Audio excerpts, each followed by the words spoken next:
सब तो पहला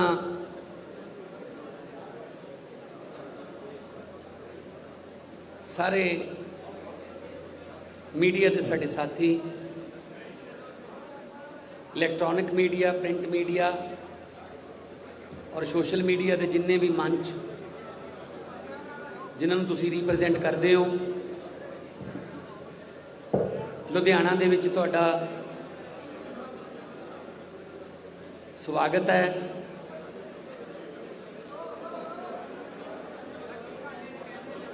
अज आम आदमी पार्टी के नैशनल कन्वीनर श्री अरविंद केजरीवाल जी ते देश की राजनीति की दशा ते दिशा बदलने वाले देश के सब तो वध लोकप्रिय हरमन प्यारे मुख्यमंत्री श्री अरविंद केजरीवाल जी वो तुहाडे दरम्यान कुछ जरूरी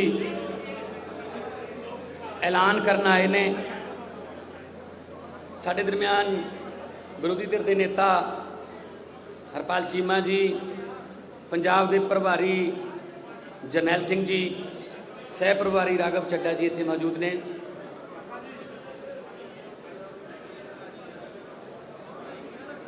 कल भी साडी व्यापारियों नाल मीटिंग हुई सी, उत्थे भी गल चली सी कि आम तौर पर जिहड़ियां राजनीतिक पार्टियां ने वो ड्राइंग रूमां दे विच बह के अपने मैनीफेस्टो तैयार कर लैंदियां ने। उन्होंने जिहड़ा मैनीफेस्टो है उन्होंने आम लोग भी हुण झूठ का पलंदा कहण लग गए। कर कर नौकरियां दे वादे हो जाते हैं, करजे माफिया के वादे हो जाते हैं, स्मार्ट फोनां के वादे हो जाते हैं, तो सिर्फ लिखे लिखाए मतलब लिखा होया झूठ उन्होंने मन्निया जान लग गया। पर आम आदमी पार्टी ड्राइंग रूमां च ना तो पैदा हुई है, पैदा भी रामलीला ग्राउंड के एंटी करप्शन अंदोलन चो हुई है, तो ना ही असी बंद कमरा मीटिंगां करके मैनीफेस्टो बनाने।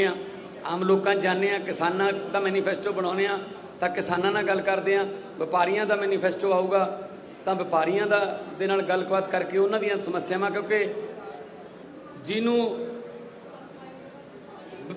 दुख हुंदा वो उही सब तो वध दुख नूं दस सकदा कि किहड़ी नबज किहड़ी रग मेरी ज़्यादा दुखदी है।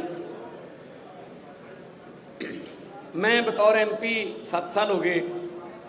तुसीं हैरान हो जाओगे कि संगरूर दे विचों लगभग हरेक महीने दे विच अंदाजन कहना मैं 30 तो 40 मेरे को यहो जिहे बंदे आउंदे ने गंभीर बीमारियां दे शिकार। कोई कैंसर है, किसी दियां अखां दी निगाह जाण वाली है, किसी दा कोई थैलेसीमिया का कोई मरीज़ है, कोई बहुत सारे ऐसे आउंदे ने। वो ये कहण आउंदे ने साडा दिल्ली तो इलाज करा दो जी। असी रिकमेंड कर दिंदे आ। सतिंदर जैन जी साडे उत्थे सेहत मंत्री ने, उन्हां नाल गल करके कि गरीब बंदे ने जी भेजण लगे तुहाडे कोल इलाज करा दिओ। ओह 20-25 दिनों बाद इलाज करवा के ठीक हो के फिर दोबारा आउंदे ने, असीं हुण ठीक हो गए जी।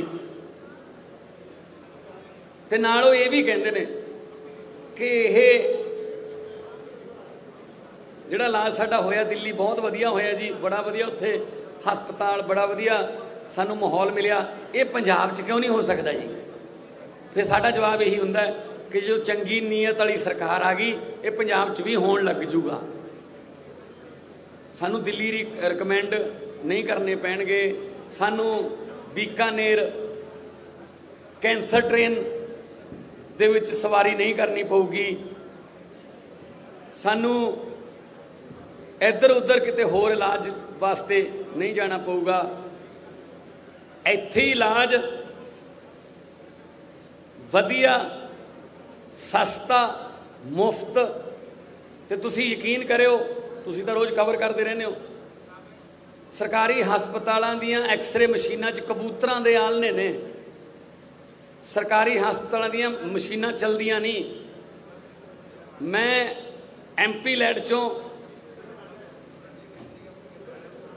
ਸੰਗਰੂਰ ਹਲਕੇ ਨੂੰ ਵੈਂਟੀਲੇਟਰ ਕਰੋਨਾ ਟਾਈਮ 'ਚ ਮੈਂ ਦਿੱਤੇ, ਪਰ ਉਹਨਾਂ ਵੈਂਟੀਲੇਟਰ ਨੂੰ ਚਲਾਉਣ ਵਾਲੇ ਮੁਲਾਜ਼ਮ ਹੈ ਨਹੀਂ, ਡਾਕਟਰ ਹੈ ਨਹੀਂ, ਤੇ ਇਹਦੇ ਕਰਕੇ ਉਹ ਬੇਕਾਰ ਪਏ ਨੇ। ਐਂਬੂਲੈਂਸਾਂ ਦਿੰਦੇ ਆ, ਕਹਿੰਦੇ ਡਰਾਈਵਰ ਹੈ ਨਹੀਂ ਜੀ ਸਾਡੇ ਕੋਲ, ਐਂਬੂਲੈਂਸਾਂ ਖੜੀਆਂ ਨੇ। ਮਤਲਬ ਸਰਕਾਰੀ ਹਸਪਤਾਲ ਸਿਰਫ ਜਿਹੜੇ ਖਾਸ ਤੌਰ ਤੇ ਕਸਬਿਆਂ ਦੇ ਨੇ, ਬਰਨਾਲਾ, ਸੰਗਰੂਰ, ਮੈਂ ਆਪਣੇ ਹਲਕਾ ਗੱਲ ਕਰਾਂ ਸੁਨਾਮ, ਉਹ ਸਿਰਫ ਰਿਕਮੈਂਡੇਸ਼ਨ ਸੈਂਟਰ ਬਣ ਗਏ।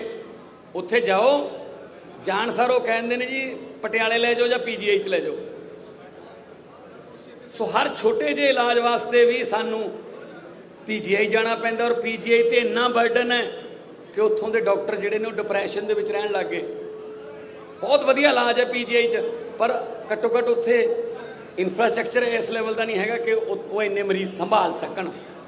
ਇਸ ਕਰਕੇ ਅੱਜ ਅਰਵਿੰਦ ਕੇਜਰੀਵਾਲ ਜੀ ਦਿੱਲੀ ਦੇ ਇੱਕ ਮਾਡਲ ਨੂੰ ਹੋਰ ਅਪਗ੍ਰੇਡ ਕਰਕੇ, ਕਿਉਂਕਿ ਪੰਜਾਬ ਖੇਤਰਫਲ 'ਚ ਵੱਡਾ ਹੈ, ਆਬਾਦੀ 'ਚ ਵੱਡਾ ਹੈ, ਤਾਂ ਦਿੱਲੀ ਦੇ ਮਾਡਲ ਨੂੰ ਹੋਰ ਅਪਗ੍ਰੇਡ ਕਰਕੇ, ਵੱਡਾ ਕਰਕੇ ਹੈਲਥ ਨਾਲ ਰਿਲੇਟਡ, ਸਿਹਤ ਨਾਲ ਰਿਲੇਟਡ ਕੁਛ ਗਰੰਟੀਆਂ ਦੇਣ ਆਏ ਨੇ। ਕਿਉਂਕਿ ਵਾਅਦੇ ਤੇ ਗਰੰਟੀ 'ਚ ਫਰਕ ਹੁੰਦਾ ਹੈ। ਵਾਅਦੇ ਤੋਂ ਮੁੱਕਰਿਆ ਜਾ ਸਕਦਾ, ਪਰ ਗਰੰਟੀ ਜਿਹੜੀ ਹੈ ਉਹ ਤੋਂ ਮੁੱਕਰਿਆ ਨਹੀਂ ਜਾ ਸਕਦਾ। ਸੋ ਅਸੀਂ ਉਹੀ ਪਾਰਟੀ ਸਾਡੀ ਜੀ ਉਹੀ ਗੱਲ ਕਰਦੀ ਹੈ ਜਿਹੜੀ ਅਸੀਂ ਕਰ ਸਕੀਏ, ਉਹੀ ਅਸੀਂ ਗਰੰਟੀ ਦਿੰਦੇ ਹਾਂ ਜਿਹੜੀ ਕਰ ਸਕੀਏ। ਜਿਹੜੀ ਨਹੀਂ ਕਰ ਸਕਦੇ ਅਸੀਂ ਉਹ ਕਹਿੰਦੇ ਨਹੀਂ। ਜਿਵੇਂ ਇਹਨਾਂ ਨੇ ਲਾਰੇ ਲਾ ਕੇ ਹੁਣ ਤੱਕ ਪੰਜਾਬ ਨੂੰ ਜਿਹੜਾ ਉਹ ਲੋਲੀਪੌਪ ਦਿੰਦੇ ਰਹੇ ਨੇ। ਸੋ ਸਿਹਤ ਨਾਲ ਸੰਬੰਧਿਤ ਲੋਕਾਂ ਦੀ, ਬੱਚਿਆਂ ਦੀ, ਬਜ਼ੁਰਗਾਂ ਦੀ ਸਿਹਤ ਨਾਲ ਸੰਬੰਧਿਤ, ਹਸਪਤਾਲਾਂ ਨਾਲ ਰਿਲੇਟਡ, ਮੈਡੀਕਲ ਐਜੂਕੇਸ਼ਨ ਨਾਲ ਰਿਲੇਟਡ ਸਾਰੀਆਂ ਜਿਹੜੀਆਂ ਗਰੰਟੀਆਂ ਨੇ, ਉਸ ਲਈ ਡਿਟੇਲ ਦੇ ਵਿੱਚ ਦੱਸਣ ਵਾਸਤੇ ਸਾਡੇ ਕੋਲੇ ਅੱਜ ਅਰਵਿੰਦ ਕੇਜਰੀਵਾਲ ਜੀ ਆਏ ਨੇ। ਮੈਂ ਸਤਿਕਾਰ ਸਹਿਤ ਉਹਨਾਂ ਨੂੰ ਬੇਨਤੀ ਕਰੂੰਗਾ ਕਿ ਉਹ ਦਿੱਲੀ ਦੇ ਮਾਡਲ ਦੀ ਪਹਿਲਾਂ ਉਦਾਹਰਨ ਵੀ, ਐਗਜ਼ਾਮਪਲ ਵੀ ਦੇਣ, ਇੱਕ ਸਫਲ ਸਕਸੈਸਫੁਲ ਮਾਡਲ ਦੀ, ਕਿ ਕਿਵੇਂ ਦਿੱਲੀ 'ਚ ਉਹਨਾਂ ਨੇ ਸਫਲ ਕੀਤਾ। ਉਸ ਤੋਂ ਬਾਅਦ ਉਹ ਪੰਜਾਬ ਦਾ ਮਾਡਲ ਪੇਸ਼ ਕਰਨਗੇ ਤੇ ਨਾਲ ਉਸ ਤੋਂ ਬਾਅਦ ਤੁਹਾਡੇ ਸਵਾਲ ਵੀ ਜਿਹੜੇ ਨੇ ਉਹ ਲੈ ਲੈਣਗੇ।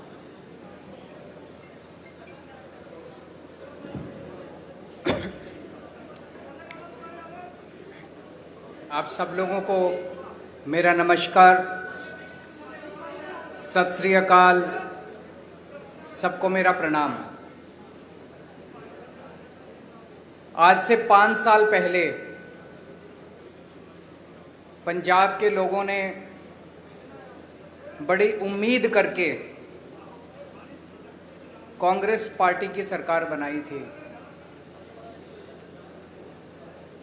लेकिन आज कुछ सरकार नाम का कुछ दिखाई नहीं दे रहा। इन लोगों ने सरकार का तमाशा बना दिया है। सत्ता की गंदी लड़ाई चल रही है। हर उनका नेता सीएम बनना चाह रहा है। आपस में इतनी जबरदस्त लड़ाई चल रही है कि सरकार बिल्कुल गायब है। लोगों को समझ नहीं आ रहा कि हम अपनी समस्याएं लेके किसके पास जाएं। तो एक तरफ जहां सत्ता की गंदी लड़ाई चल रही है, दूसरी पार्टियों में भ्रष्टाचार और सत्ता का गंदा नाच चल रहा है। दूसरी तरफ वहीं एक आम आदमी पार्टी है जो पंजाब के विकास और पंजाबियों की तरक्की के लिए दिन रात प्लानिंग कर रही है। अब सब लोग कह रहे हैं और पूरा पंजाब तैयार है कि चुनाव के बाद आम आदमी पार्टी की सरकार पंजाब में बनेगी। सरकार बनने के बाद हम क्या करेंगे, इसकी पूरी प्लानिंग हम लोग कर रहे हैं। अभी थोड़े दिन पहले मैं आपके बीच में आया था, हमने कहा कि हम 300 यूनिट बिजली मुफ्त करेंगे। दिल्ली में करके दिखाई है, झूठ नहीं बोलते। हमने कहा हम 24 घंटे बिजली देंगे, दिल्ली में करके दिखाया है, हम झूठ नहीं बोलते। हमने कहा हम किसानों की बिजली माफ करेंगे, हमने कहा हम पुराने बिल माफ करेंगे।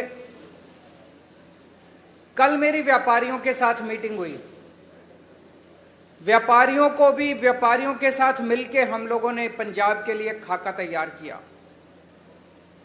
आज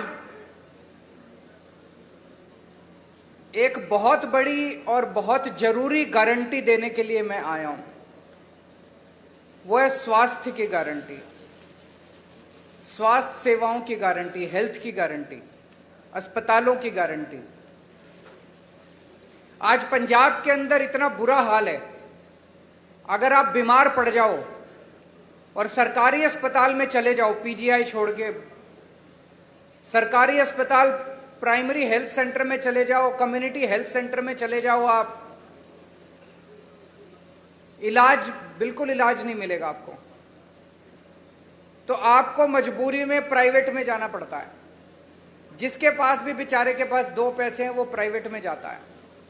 और जब प्राइवेट में जाता है, वहां पे बुरी तरह से लूट मची हुई है प्राइवेट अस्पतालों के अंदर। सरकारी अस्पताल में जाओ, वहां ना डॉक्टर मिलेगा, ना नर्स मिलेगी, ना दवाइयां मिलेगी, ना मशीनें काम कर रही हैं, दवाइयों की खिड़की खुलती नहीं है। आज से 7 साल पहले जब हमने दिल्ली में सरकार संभाली थी, दिल्ली में भी यही हाल था। सरकारी अस्पतालों का बहुत बुरा हाल था, सरकारी अस्पतालों में बहुत बुरा इलाज था। 5 साल 7 साल के अंदर हमने दिल्ली के पूरे अस्पतालों, सरकारी अस्पतालों की दशा बदली है। आज पंजाब के लोगों को, उनके परिवार के सदस्यों के स्वास्थ्य के लिए मैं 6 गारंटी दे रहा हूं। 6 गारंटी। पहली गारंटी, पंजाब के हर बंदे को मुफ्त और अच्छा इलाज मुहैया कराया जाएगा। ये मेरी गारंटी है, ये मेरा वादा है। मैंने 2 बातें कही हैं, मुफ्त और अच्छा। अगर मुफ्त कहो तो लोगों को लगता है कि मुफ्त चीज तो बेकार होती है। हमारा ये मानना है कि भगवान ने जितनी मुफ्त चीजें दी है वो सारी, हवा मुफ्त दी है, हवा के बिना आप 1 मिनट नहीं रह सकते। हमारा मानना है कि जो मुफ्त चीजें हैं वो बहुत अच्छी होती हैं और उनको अच्छा करके दिखाएंगे हम। तो मुफ्त और अच्छा इलाज ऐसा कि आप प्राइवेट अस्पताल की तर्ज पे आपको इलाज मिलेगा। दूसरी गारंटी, सारी दवाइयां, सारे टेस्ट, सारा इलाज, सारा ऑपरेशन, सब कुछ मुफ्त होगा। दिल्ली में करके दिखाया। दिल्ली में अच्छा इलाज भी दे रहे हैं, मुफ्त इलाज भी दे रहे हैं। और आप सरकारी अस्पताल में चले जाओ, महंगी से महंगी दवाई, अगर कोई इंजेक्शन आपका 10,000 रुपए का भी आता है, मुफ्त मिलता है आपको दिल्ली के सरकारी अस्पताल के अंदर। आज पंजाब के अंदर अगर आप किसी सरकारी अस्पताल में जाओ, दवाइयां मिलती हैं? नहीं मिलती। डॉक्टर एक पर्ची पे लिख देता है, कहते हैं बाहर से ले लेना दवाई। दवाइयों की खिड़की खुलती नहीं है। आम आदमी पार्टी की सरकार बनने के बाद हर सरकारी अस्पताल के अंदर सारी दवाइयां मिलेंगी, दवाइयों की खिड़की खुलेगी। हम इंश्योर करेंगे कि सारी दवाइयां मिलनी चाहिए। आज पंजाब के सरकारी अस्पतालों के अंदर कोई मशीन काम नहीं करती, एक्सरे की मशीन काम नहीं करती, या तो मशीनें है ही नहीं, और या मशीनें काम नहीं करती, या मशीनें चलाने वाले नहीं हैं। दिल्ली में भी यही हाल था। आज दिल्ली के अंदर सारी मशीनें हैं, मशीनें काम करती हैं और मशीन चलाने वाले भी हैं। पंजाब के भी सारे अस्पतालों के अंदर दवाइयां भी फ्री मिलेंगी, सारी मशीनें भी चालू होंगी, मशीनें होंगी और मशीनें चालू होंगी। अगर किसी का 10 लाख का, 15 लाख का, 20 लाख का भी ऑपरेशन है, सरकारी अस्पताल के अंदर वो फ्री किया जाएगा।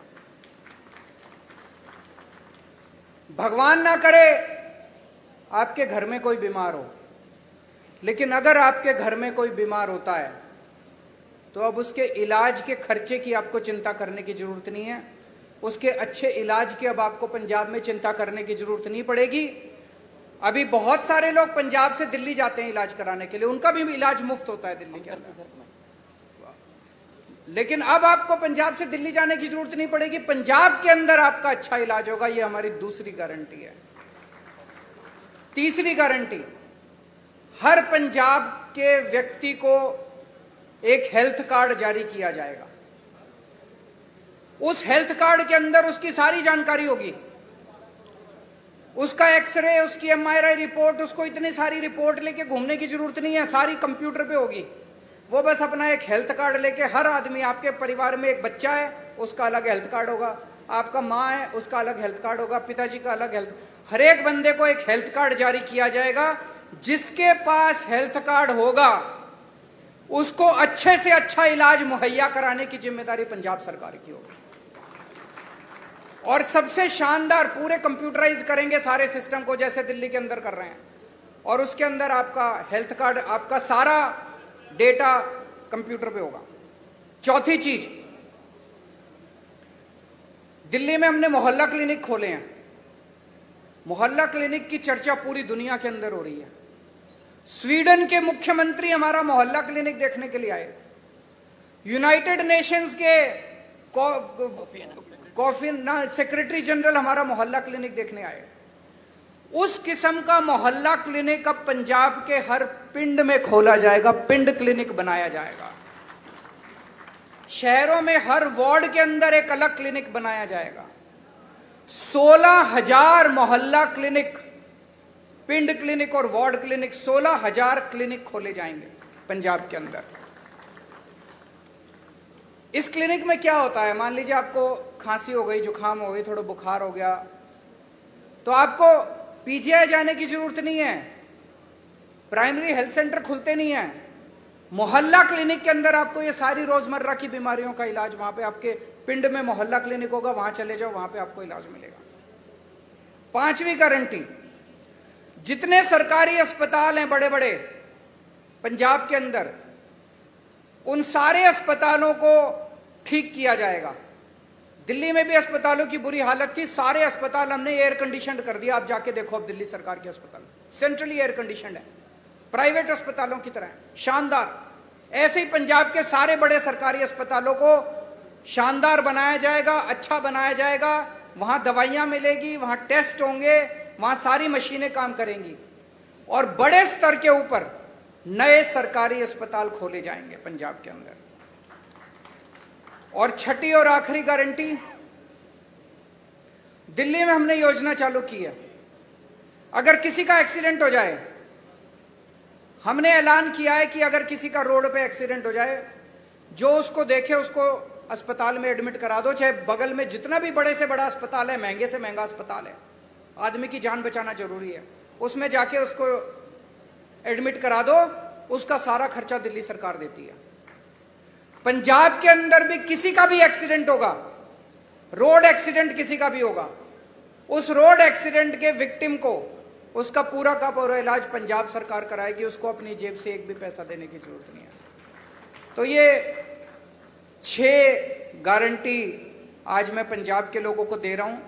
मुझे बेहद खुशी है कि इतने मायूसी के माहौल में, भर्ती की जाएगी, इतने मायूसी के माहौल में जब इतनी राजनीतिक अस्थिरता है, एक आशा की किरण आम आदमी पार्टी के रूप में दिखाई देती है कि कम से कम एक तो पार्टी है जो पंजाब के लोगों की सोच रही है, उनकी बिजली की सोच रही है, उनकी हेल्थ की सोच रही है।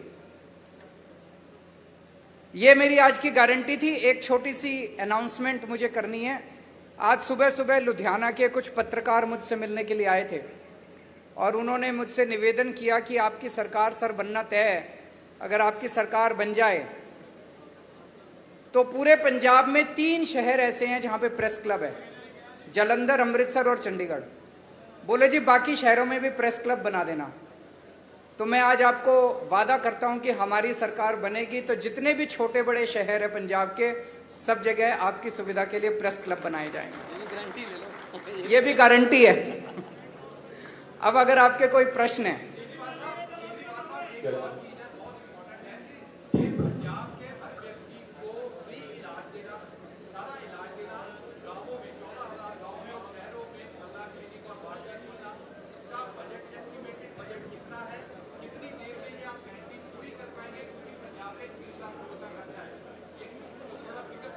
मैं आपको इन्होंने बड़ा अच्छा प्रश्न पूछा है, 1 मिनट सुन लीजिए जरा।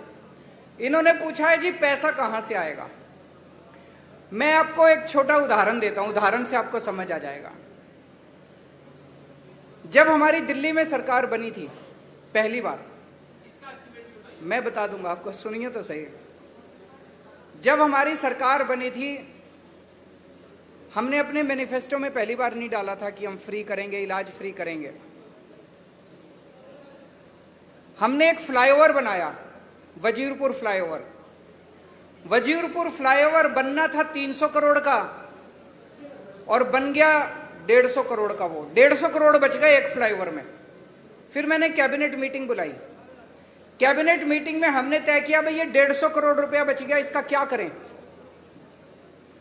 तो हमने कहा भाई एस्टीमेट बनाओ कि अगर हमें अपने लोगों की सारी दवाइयां और इलाज फ्री करना हो तो कितना खर्चा आएगा। तो पता चला, अफसरों ने एस्टीमेट लगाया, पता चला 150 करोड़ आएगा। एक फ्लाईओवर के बनाने की बचत में हमने पूरी दिल्ली का सारी दवाइयां और सारा इलाज मुफ्त कर दिया। मैं आपको ये उदाहरण इसलिए दे रहा हूं, ये जो जनता के काम है ना, इन कामों को करने में ज्यादा पैसा नहीं लगता। पैसा तब लगता है जब रिश्वतखोरी में और भ्रष्टाचार में सारा पैसा लूट लिया जाता है। ये जितना मैंने कहा है, ये सारा करने में कोई बहुत ज्यादा पैसा खर्च नहीं हो। जैसे मोहल्ला क्लिनिक का आप एस्टिमेट बना लो, 20 लाख रुपए का एक मोहल्ला क्लिनिक बनता है, 15,000 बनाएंगे, आप देख लो कितना लगेंगे। दवाइयां और इलाज मुफ्त करने में बहुत कम लगेगा। मैंने बताया दिल्ली का 200-250 करोड़ का टोटल पूरी दिल्ली का दवाइयों का बजट आता है, पंजाब का 300-350 करोड़ का हो जाएगा, 400 करोड़ का हो जाएगा। इससे फालतू क्या होगा। तो जो एक चीज मैं आपको कह दूं कि मैं जो कहता हूं सारा होमवर्क करके लाता हूं, इसमें मैं और भी बड़ी बड़ी चीजें कर सकता था। मैं वही चीजें लिख के लाया हूं जो मैंने दिल्ली में करके दिखाई हैं। अब पंजाब में और ज्यादा करेंगे तो दिल्ली वालों को जाके कहेंगे पंजाब में कर दिया, आप दिल्ली में भी करेंगे। अरविंद जी, एक और किसी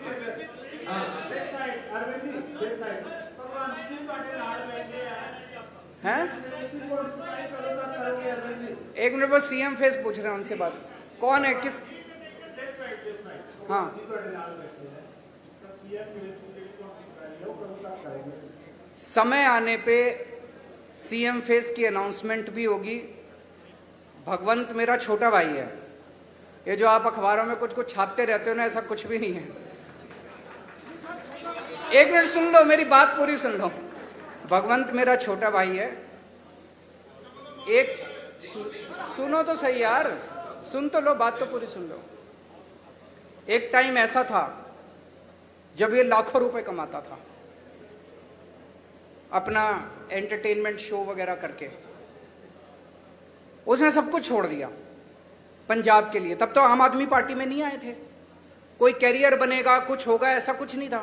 पंजाब के लिए त्याग किया उसने। हमारी पार्टी में कोई भी व्यक्ति, मैंने कई बार बोला है, कोई पद और उसके लिए नहीं आया। सब लोग समाज के लिए और देश के लिए आए हैं। समय आने पे मैंने बार बार बोला है, आपको अच्छा सीएम देंगे, अच्छा फेस देंगे, कोई भी हो सकता है वो। अभी हम इसके बारे में सोच नहीं रहे हैं।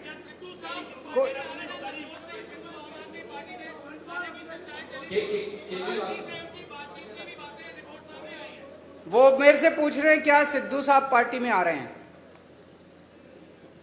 ये एक हाइपोथेटिकल क्वेश्चन है, काल्पनिक क्वेश्चन है। कभी भी अगर कुछ ऐसा होगा सबसे पहले आप ही को बताएंगे। केजरीवाल साहब, कांग्रेस पार्टी दो हिस्सों ਦੇ ਵਿੱਚ ਵੰਡੀ ਗਈ ਹੈ। ਹੁਣ ਇਹ ਕਿਹਾ ਜਾ ਰਿਹਾ ਹੈ ਕਿ captain Amarinder Singh BJP join ਕਰ ਸਕਦੇ ਨੇ ਤੇ ਜਿਹੜੇ ਮੌਜੂਦਾ ਸੀਐਮ ਹੈ ਚਰਨਜੀਤ ਸਿੰਘ ਚੰਨੀ ਉਹ ਖੁਦ ਨੂੰ ਆਮ ਆਦਮੀ ਕਰਕੇ ਪ੍ਰੈਜ਼ੈਂਟ ਕਰ ਰਹੇ ਮਤਲਬ ਜਿਹੜਾ ਤੁਹਾਡਾ ਆਈਡੀਆ ਆਈਡੀਓਲੋਜੀ ਉਹ ਵੀ ਕਿਤੇ ਹਾਈਜੈਕ ਹੋ ਰਹੀ ਹੈ ਤੇ ਤੁਸੀਂ ਇਸ ਚੀਜ਼ ਦਾ ਐਨਾਲਿਸਿਸ ਕਿਵੇਂ ਕਰ ਰਹੇ ਹੋ वो ये कह रहे हैं, प्रश्न ये है कि भाई चन्नी साहब हमारी नकल कर रहे हैं, यही कह रहे हैं आप। केजरीवाल की नकल करना आसान है, अमल करना मुश्किल है। मैं 1 मिनट इसको क्लियर कर देता हूं। जब पहली बार मेरी 49 दिन की सरकार बनी, 49 दिन में 32 अफसरों को जेल भेजा था जो भ्रष्टाचार कर रहे थे। हंगामा मच गया था दिल्ली के अंदर। आज मैं नहीं कह रहा, आरोप लग रहे हैं कि भ्रष्टाचारी और दागी अफसरों को बड़ी से बड़ी पोस्ट दी जा रही है। अमल करना मुश्किल है। एक मिनट मेरे एक दिन मैं ऑफिस में बैठा था, मेरे पास किसी ने ऑडियो टेप भेजी व्हाट्सएप पे। उसमें मेरा एक मंत्री दूसरे किसी बंदे से 5 लाख रुपए मांग रहा था। भाई साहब 1 घंटे के अंदर प्रेस कॉन्फ्रेंस करके मैंने उस मंत्री को सस्पेंड कर दिया और सीबीआई को केस भेज दिया। आज आरोप लग रहे हैं कि चन्नी साहब के मंत्रिमंडल के अंदर दागी मंत्री हैं, उनकी पार्टी के अंदर दागी विधायक हैं। तो मैं उनसे कहना चाहूंगा कि केजरीवाल की नकल करने के साथ साथ उस पर अमल करने का साहस और हिम्मत लेके आइए। केजरीवाल साहब, एक सबसे बड़ा जो सवाल था बेरोजगारी का, केजरीवाल साहब इधर इस तरफ बोलिए बोलिए बोलिए बोलिए बोलिए बोलिए बोलिए। एक बेरोजगारी का सबसे बड़ा इशू पंजाब में है और पंजाब में आपको पता है कितने परसेंट आ रहे हैं बेरोजगारी की और दिल्ली में आपकी सरकार बनने से पहले कितनी बेरोजगारी थी और कितना आपने उसको दिया। दूसरा एसवाईआर के मुद्दे में क्या कहना आपका? बेरोजगारी बहुत बड़ी समस्या है। दिल्ली के अंदर बेरोजगारी को लेकर हमने कई सारे कदम उठाए हैं। अगर मैं ये कहूं कि दिल्ली में बेरोजगारी खत्म हो गई, ये गलत होगा। लेकिन आपको एक छोटा सा आंकड़ा देना चाहता हूं।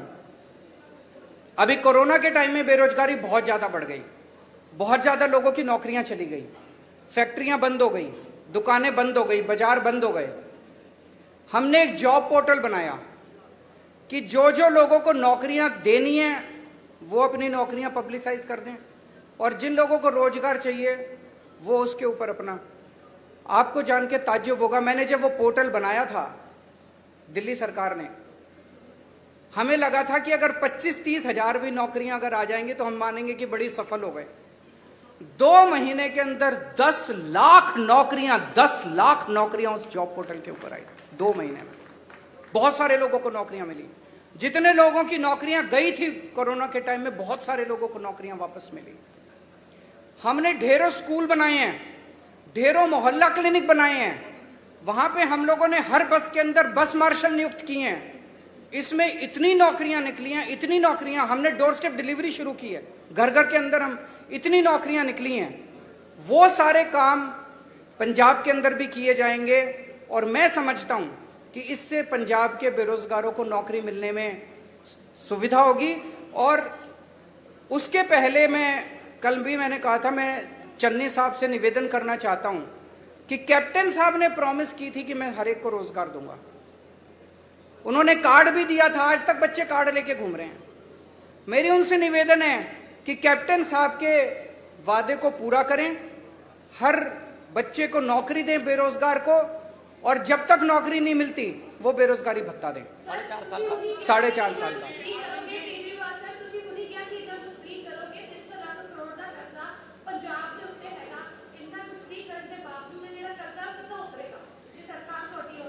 दिल्ली पे भी बहुत कर्जा था।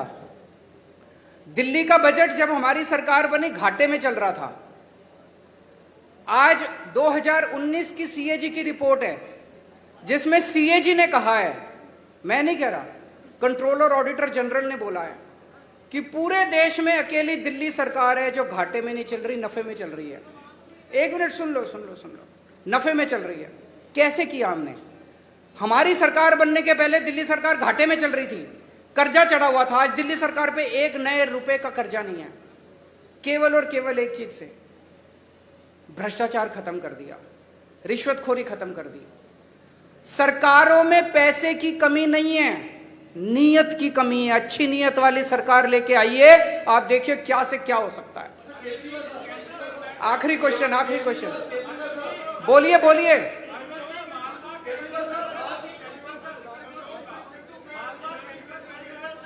मेरे को जिसके पास माइक है वो बोल दीजिए। कोई बोल दो कोई। बोलिए। आपके नेताओं का कहना है, विधायकों का कहना है कि पंजाब में किसानों को पराली जलाने के लिए दंडित किया जाना चाहिए, जो कथित तौर पर दिल्ली को प्रदूषण करता है। आपका इस पे स्टैंड क्या है? किसने बोला है? एक मिनट। किसने बोला कि पंजाब के किसानों को दंडित करना चाहिए? बिल्कुल नहीं बोला। आप दिखा दीजिए। एक मिनट। आप ये स्टेटमेंट दिखा दीजिए कि आम आदमी पार्टी के किसी ने बोला मैं राजनीति छोड़ दूंगा। झूठ मत फैलाइए, गलत मत बोलिए। पत्रकार की जिम्मेदारी है जनता को सच बताना। अब मैं आपको बताता हूं, एक मिनट सुनिए मेरी बात। पराली को लेकर दिल्ली की सरकार ने समाधान दिया है। हमने एक बायोडिकम्पोजर बनाया है। जब पराली वो होती है तो किसान को अगली फसल लगाने के लिए उसको जल्दी होती है, उसको तीली लगा के वो जला देता है, उसकी मजबूरी होती है। किसान का कसूर नहीं है, कसूर सरकारों का है। सरकारें क्या कर रही थी? सरकारों ने समाधान क्यों नहीं निकाला? तो हम एक दूसरे के ऊपर आरोप प्रत्यारोप नहीं करना चाहते, वो राजनीति हम नहीं करते, हम समाधान की राजनीति करते हैं।